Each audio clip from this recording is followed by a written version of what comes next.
Mga dumarating na unos, hampas na ng Diyos yan sa mga taong hindi lang nakakalimot. Kasi iba yung nakakalimot kaysa doon sa talagang nagpapabayana. Ayaw nang kumilala sa Diyos. Mga taong rebelde na sa Diyos na pumanig na kay Satanas. Basahin natin ang unang Timoteo 5:15. Sapagkat ang mga iba'y nagsibaling na sa hulihan ni Satanas. Talaga, nasa kampo na ni Satanas eh. Hindi lang sila nakakalimot sa Diyos, sinasadya na nilang labagin ang Diyos sa kanilang buhay. Kaya yung dumarating ko minsan, kagaya nung dumating sa Haiti, alam mo, diyan kasi sa Haiti, wag namang magagalit yung nakikinig sa Haiti kung meron man. Meron kasi akong kaibigan na alam niyan, sa Haiti, natira siya. May mga anito sila, meron silang kung ano-anong mga sinasamba. Kaya yung dumating sa Haiti, hindi natin masasabing panggising eh. Ang katunayan ngayon, natutulog, hindi na nagising eh. Tinangay na ng, ng baha, tinangay na ng kung ano-anong mga nangyari. Hampas na yon. Sinasabi sa Biblia yon, pagdating ng galit ng Diyos, hahampas sa ulo ng masama. Basahin natin yung nakasulat sa 30:23 ng Jeremias. Narito, ang unos ng Panginoon, ang kanyang kapusukan ay bumulalas na parang buhawi, hahampas sa ulo ng masama. Ayon. Alam mo yung mga dumadating na kalamidad, unos na eh. Hindi na basta eh. Kasi ang alam ko yung may kanta akong alam yung How gentle is the rain.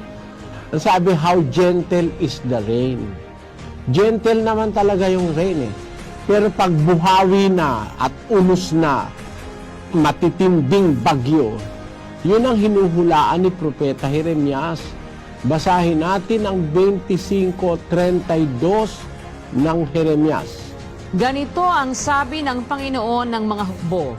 Narito, kasamaan ay mangyayari sa bansa at malakas na bagyo ay ibabangon mula sa kahuli-hulihang bahagi ng lupa. At ang mapapatay ng Panginoon sa araw na yaoy magiging mula sa isang dulo ng lupa hanggang sa kabilang dulo ng lupa. Sila'y hindi tataghuyan o dadamputin man o ililibing man. Sila'y magiging dumi sa ibabaw ng lupa. Tignan mo, merong pagdating na unos eh. Hindi na pwedeng paglamayan yung mga patay eh. Hindi na tataghuyan at hindi na rin ililibing. Wala na, hindi mo na malaman kung saan na napunta. Napunta na ng dagat o kaya nalibing na siyang mag-isa. Yan ang mga unos ng Diyos at ang sabi ni Propeta Jeremias, hahampas sa ulo ng mga taong masasama. Bakit? Meron kasing mga tao talagang tumalikod na sa Diyos. Ayaw na ng Diyos sa buhay, kagaya ng mga drug addicts. Wala nang takot sa Diyos yung mga drug addicts, pati ka mag-anak, anak, pinapatay. Kaya, masasabi ko kapatid, tama yung sabi mo na may nakakalimot sa Diyos. Pero yung nakakalimot lang, pinapaalalahanan lang yun eh. Pero merong dumadating na mga unos ngayon, hampas na ng Diyos sa mga taong masasama. Hinahampas sila ng Diyos. Yung sabi, hahampas sa ulo ng masama. At yan, mga palatandaan na ang tao gumagawa na ng ikinagagalit ng Diyos. Basahin natin ang awit 7:11.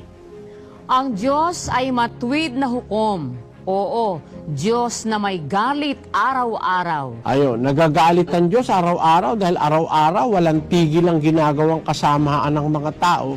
Merong mga binata't dalaga, magse-sex, pag nabuntis, ilalaglag. Minsan, 3 buwan na yung bata, 4 na buwan, dinadala sa doktor, hinihila ng forceps. Makikita mo, ilalabas yung bata sa pamamagitan ng forceps, yung nagpapa-abortion. Yung kamay ng bata, yung ulo, iniisa-isang Biro mo, buo na yung bata.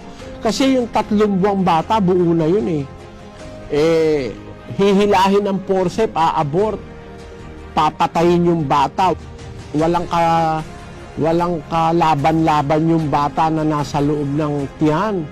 Pinapatay ng doktor at saka nung ina, magkakasabwat sila. Napakasama na ng tao ngayon, kapatid. Kaya yung mga nangyayari ngayon sa mundo, wala nang mga konsyensya ang mga taong ito.